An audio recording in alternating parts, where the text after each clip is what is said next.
If I were to lead with the fact that this show is devoted to talking about data, I could almost see some of your eyes glazing over. But this topic is more than a discussion of numbers. It is about the future of business, about state-of-the-art decision-making, and for those of you in our core audience, about the nuances and challenges of working with data in commercial real estate.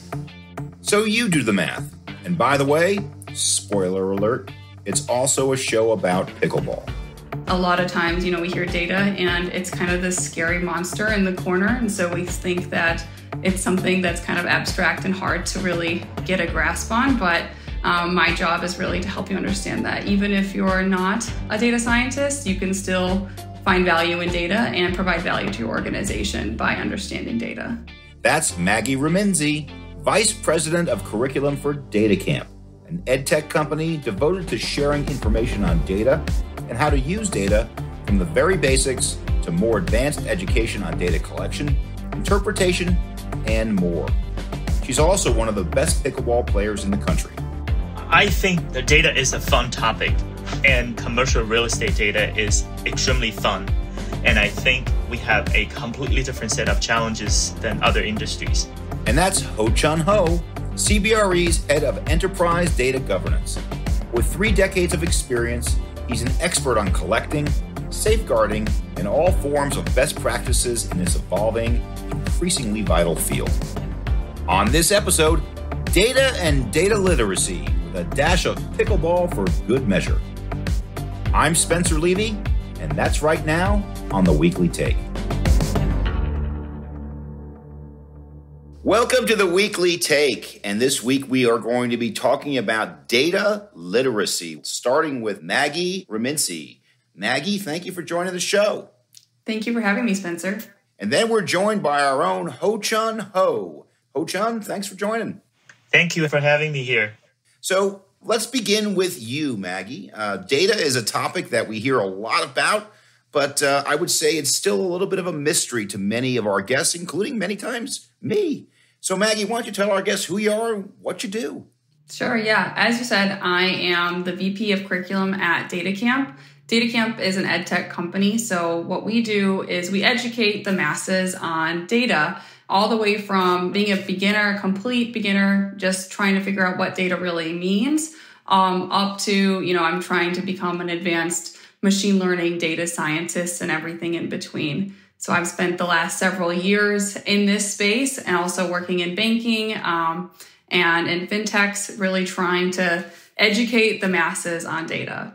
We seem to hear a lot that data is the new oil, that it is the most valuable single thing out there because of what it can do today, but more importantly, perhaps for its potential to make great changes in the future, both for its predictive capabilities before we even get into AI. Maggie, what do you think? I completely agree with that statement, Spencer. Data is the new oil, but just like oil, you have to know how to work with it for you to find the actual value. If you just were to dig in your backyard and find oil, you would probably be like, okay, now what? And that's the same thing that a lot of people run into with data. I might have a lot of data, but I have to actually know how to process it. And you said predictive, and that's a great word to really think of, is that we have to use it to predict, but we also have to be there and educated enough to be able to interpret whatever those predictions end up being for us to really find the value from data. And sometimes the value is surprising. Sometimes we don't even know what the data might do for us, Maggie.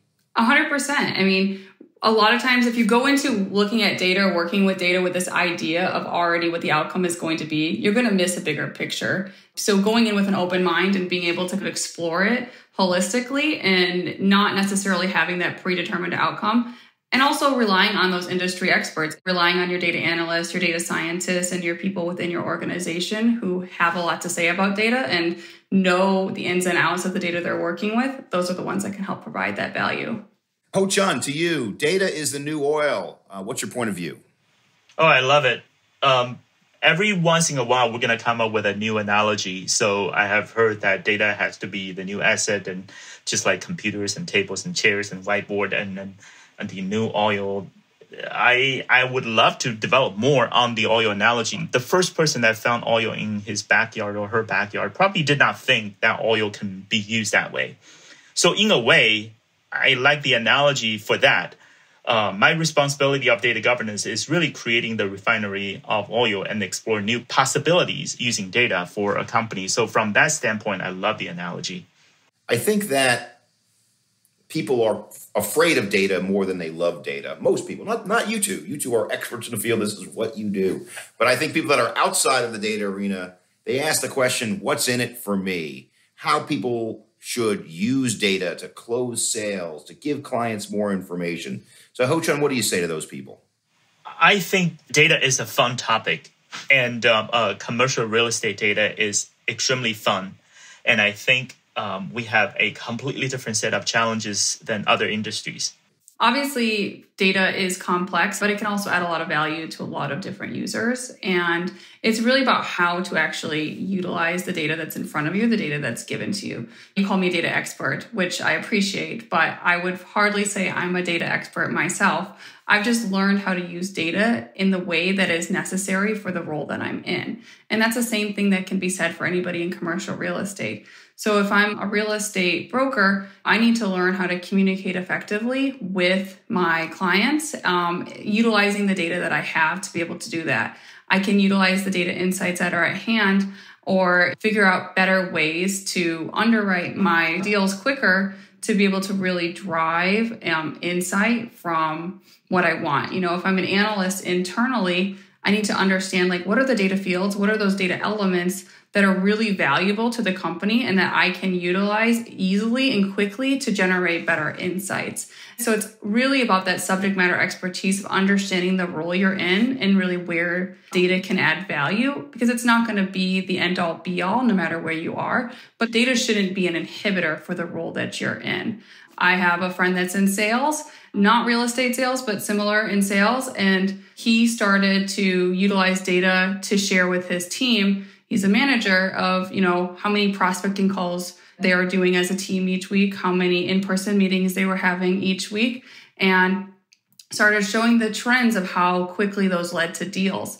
And his team was very surprised that this data could then predict closing of deals, because it wasn't necessarily thought of in that way. It was just, I need to hit this metric, this number, this arbitrary number that the company is throwing at me to hit, instead of like, these are the types of behaviors that we're trying to incentivize because we know that they're going to lead to success. Maggie, you've spent a career in data, as have you. HoChun, Maggie, how'd you get into it and why?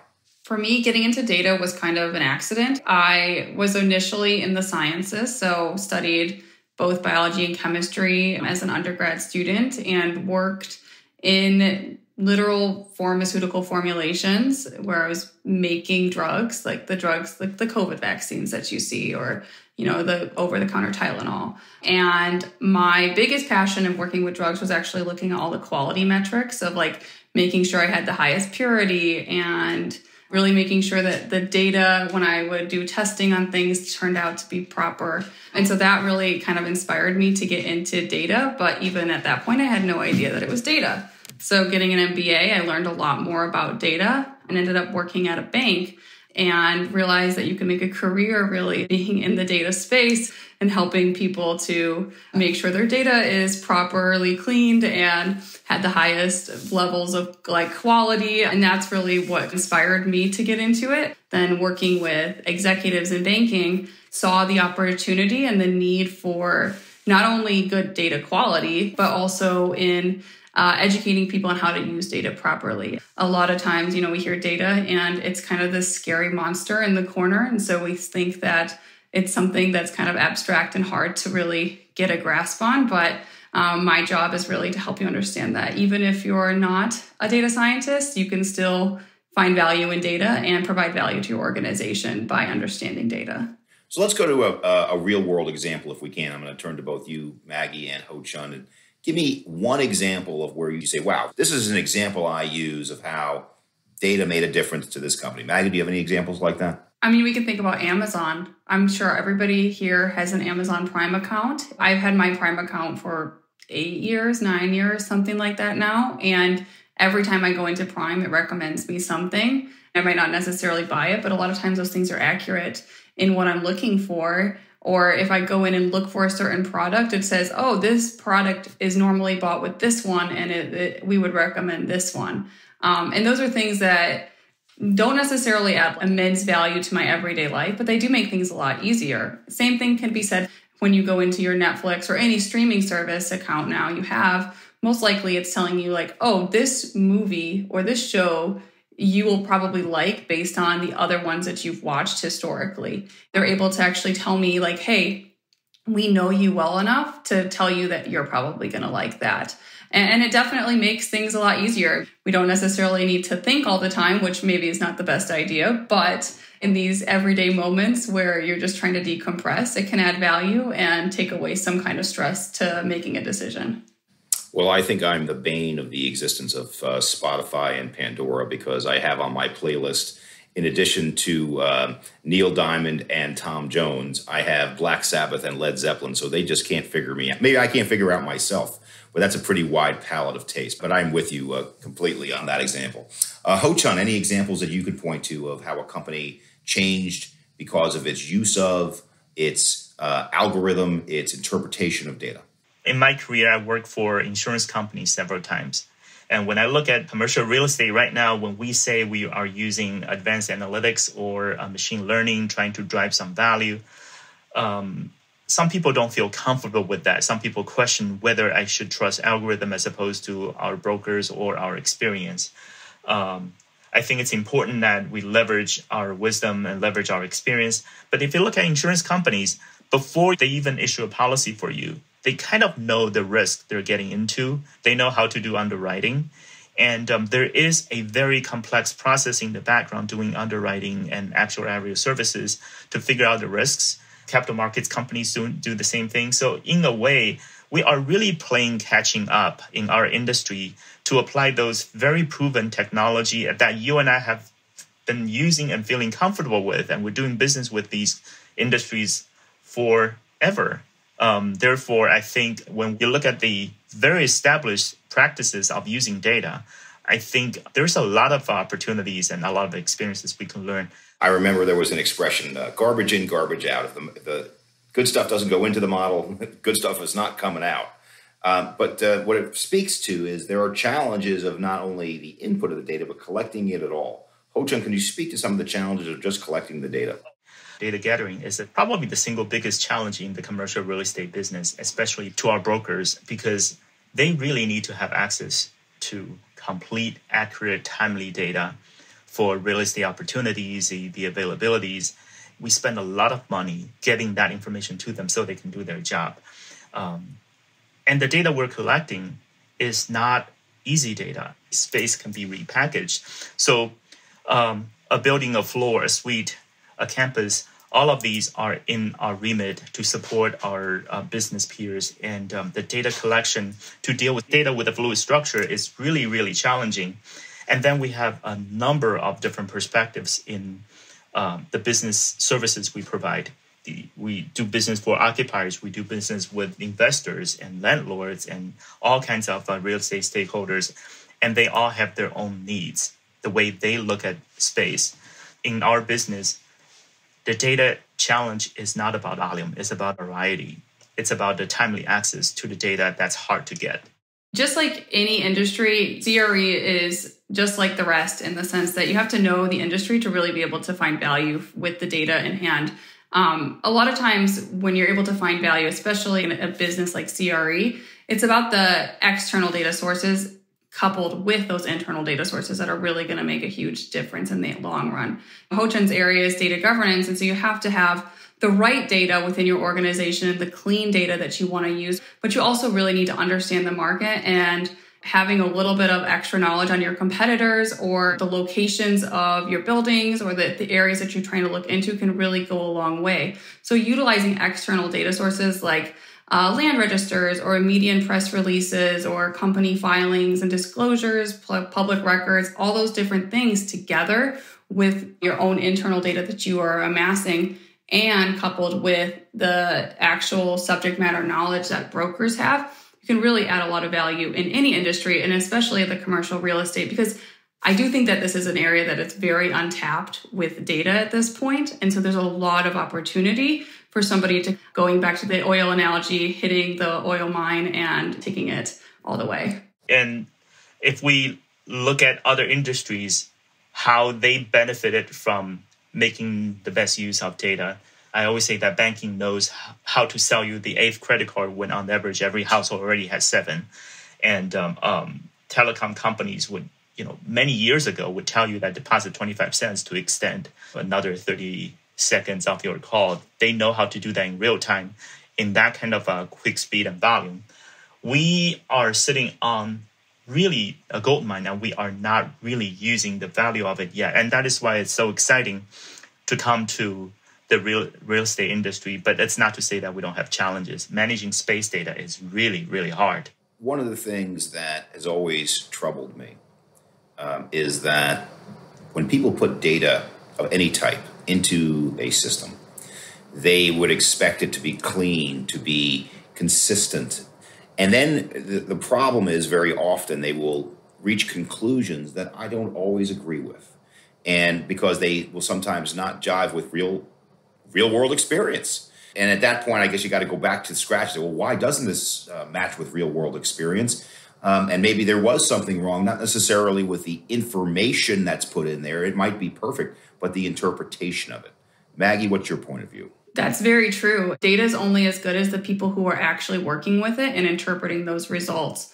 A lot of times assumptions can be made because I don't necessarily have the background that somebody who's an expert in the commercial real estate business might have. And so if I'm working with somebody who actually knows the business much better, they might be able to help interpret those results or make assumptions in the data that I wouldn't have actually drawn that can help make different decisions long term. And so data is not supposed to be a roadmap to the gold mine. It's supposed to be an addition that'll help you get there maybe quicker or find an insight or something that you're not necessarily thinking about. It's really supposed to help broaden your thought process rather than become the only thought. Well, I like the way you framed it, in that this is, quote, not supposed to be the ticket to the gold mine. But I would suggest to you that many people do put it that way. People have high expectations for data. Now, let me be direct here. I'm in the commercial real estate business. I want the best data I could possibly get. But the problem is that the business of commercial real estate, we're dealing with assets and decisions that are not widgets. Each asset, even one that is right across the street, that is identical construction with the same tenant, is a different building.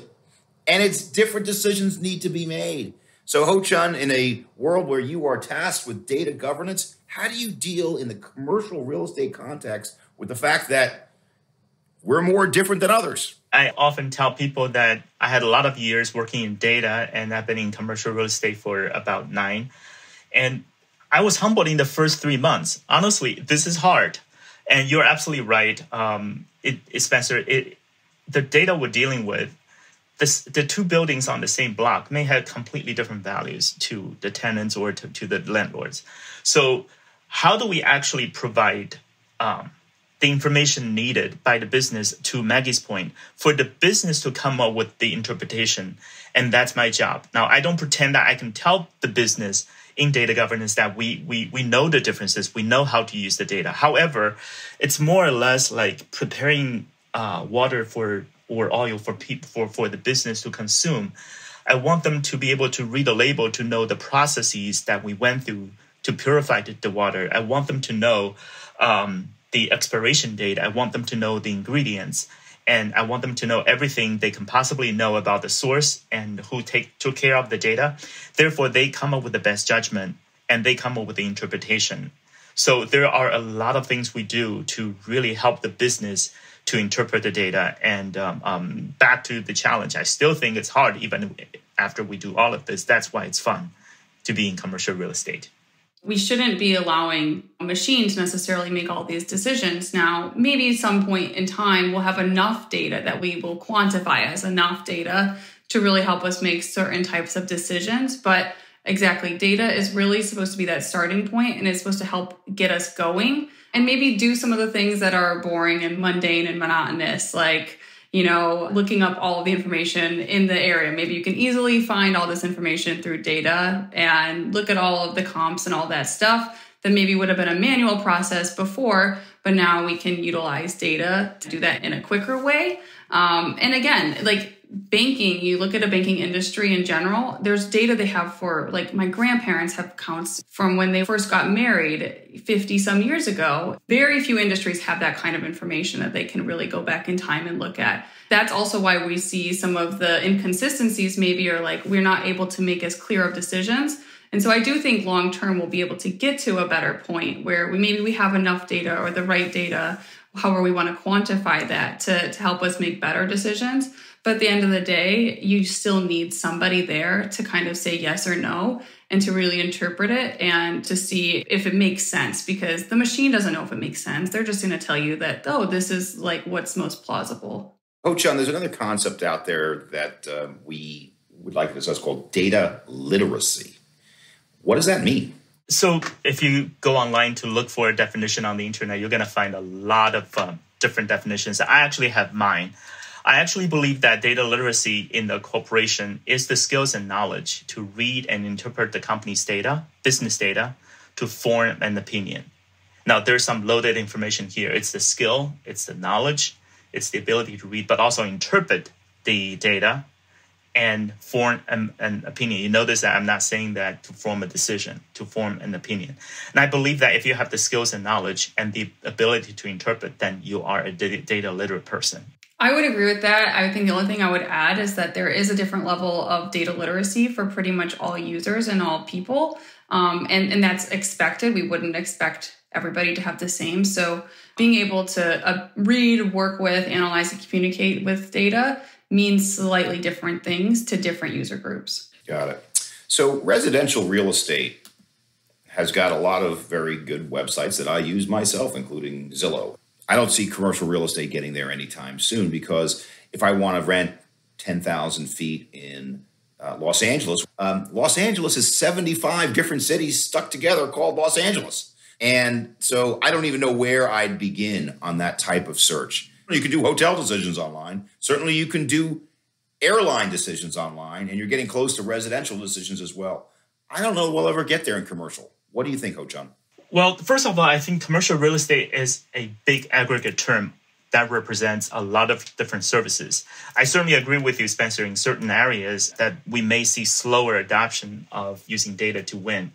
But if you look at other areas, just because we are not the pioneer, we can be the best follower because we have all the examples coming from other industries. There's a lot of things we can learn from other industries. Another thing is that just like automotive industry, cars are talking back. Our buildings are talking back too. So it really depends on how we leverage the information to create that opportunity for certain types of business case or use cases. Certainly in equipment management, for example, in that area, all the equipments now can talk back to us. We have a lot of opportunities to do a better job of maintenance. So there are similar areas that I believe that we are going to see some leapfrog. Another advantage is that in our industry, there's a concept of operational intelligence. So we use drone, we use robots. All these new ways of getting things done generates the kind of data other industries don't see. So I think we have a great opportunity to leapfrog just because we're not the pioneer. Well, I'm glad you used the term leapfrog because I'm doing a presentation this afternoon, and my theme this spring is video games, and Frogger is one of the games that's featured in my presentation, and jumping from one to the next. But what you suggested is a term that I use all the time, HoChun, which is called the, quote, second mover advantage. Basically looking for an analogous industries and say, okay, residential real estate figured it out. Maybe logistics figured it out with Walmart and Home Depot and other large big box stores. And commercial real estate, maybe we haven't figured it out yet, but we'll get closer. What do you think? If you look at all the EVs and Tesla and other companies and how the cars are using data to produce new products, one has to believe that there are ways to do that since the buildings are really talking to us, the equipments are talking to us. But there are limitations, right? And I think that The question is, how far are you prepared to go? So it really comes down to sometimes the cost benefits of the end result. In the meantime, we can still do the analysis. What do you think, Maggie?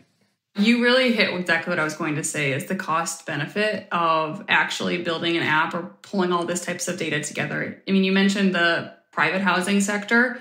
I would say that there's a huge demand for housing, private housing, in a sense that maybe there's not the same demand at all levels of CRE. You can go in and you have like the corner store at your, bodega, basically, and that's a much smaller building than the 10,000 square foot unit that you're looking for in Los Angeles right now. And those are quite different needs. And so aggregating all that data together, it could be challenging for any individual to do that or any company to do that, but also you're meeting different market demands there. You're talking about small mom and pop type of private industries or private like little shops versus massive corporations that might be renting big businesses or buildings all in itself and everything in between, which is quite different user groups that you're really targeting there. And the demand and the competition is quite different within that.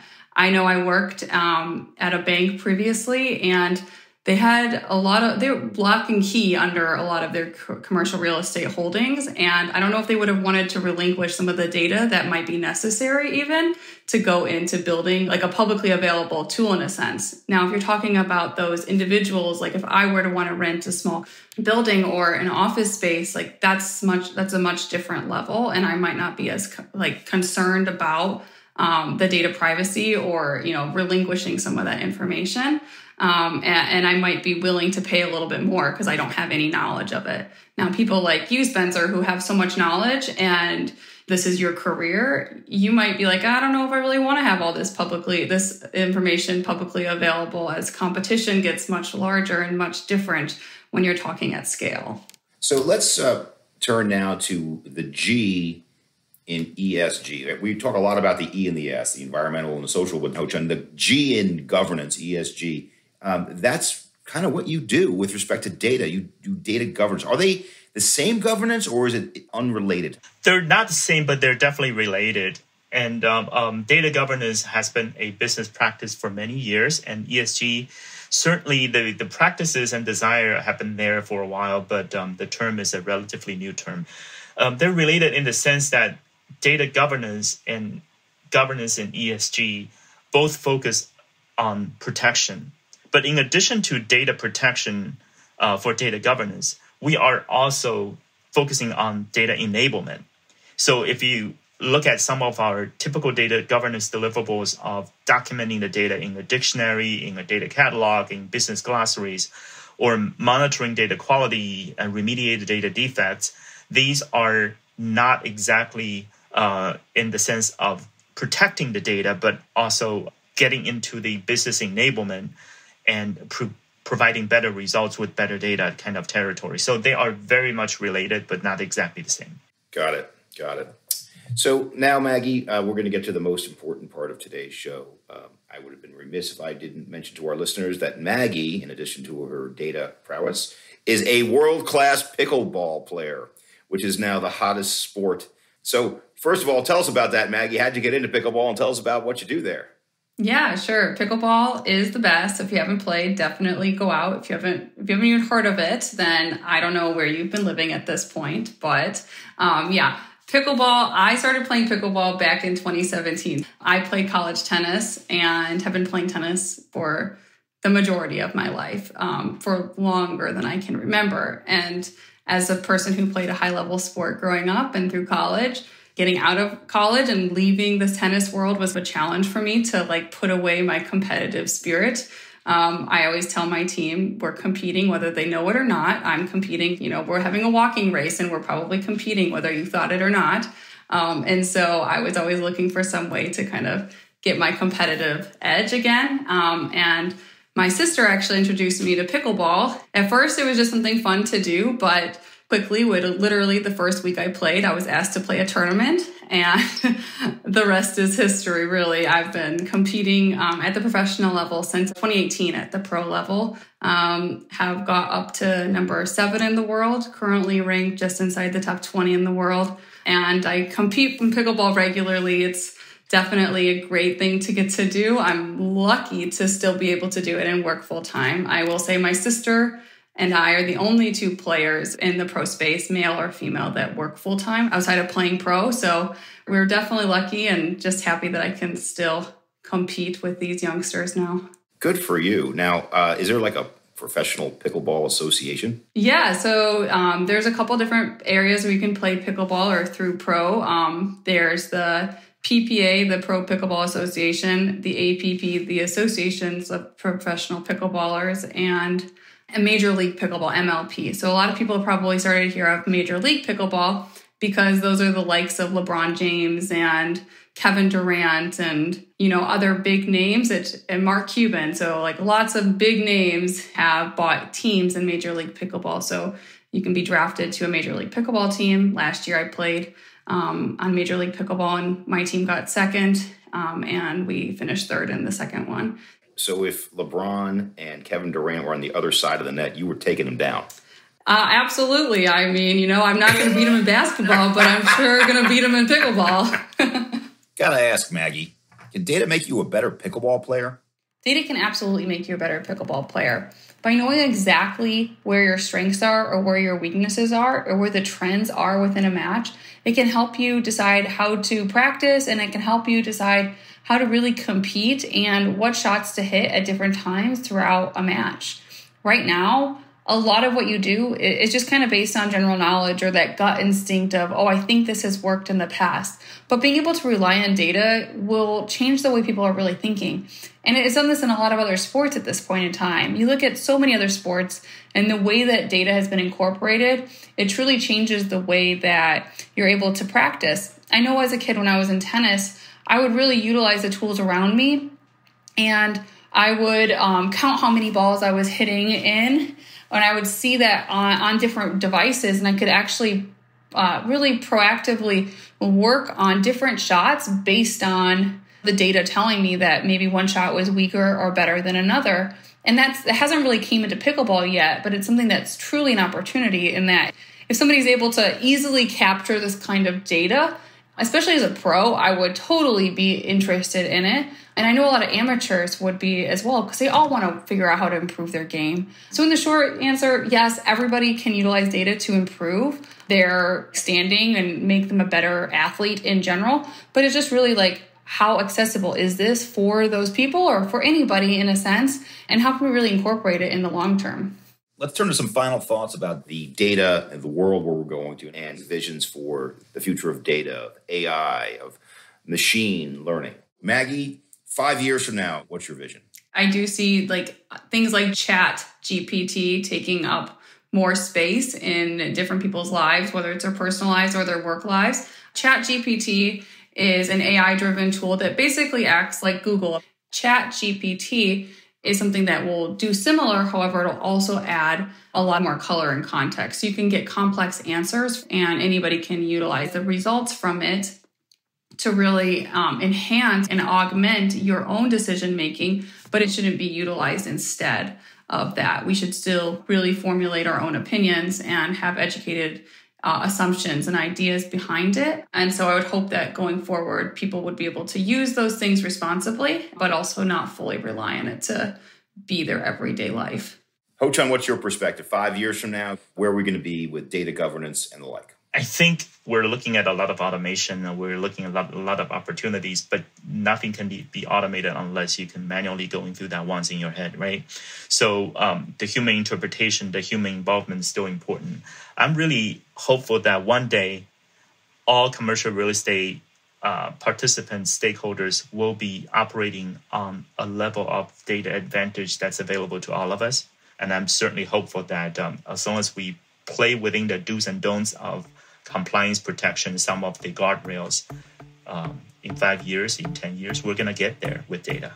And so on behalf of the Weekly Take, I want to thank first Maggie Remynse, the Vice President of Curriculum at DataCamp, for joining us on today's show. Thank you, Maggie.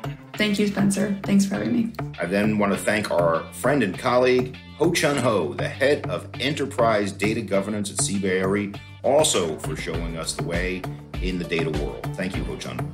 Thank you, Spencer. For more on the topic of the show, check out our website at cbre.com/theweeklytake. But if you did enjoy the pickleball portion of our program, we've got a treat for you next week. A show that's all about sports, competition, and business, featuring athletes in the working world who take their weekend warrior status to the next level. From an open water swimmer who recently crossed the English Channel to a world-class triathlete, and indeed more from Maggie Remynse on the power of pickleball, and more.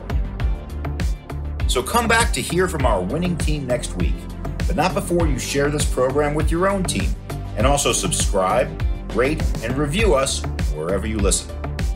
Thanks for joining us. I'm Spencer Levy. Be smart, be safe, be well.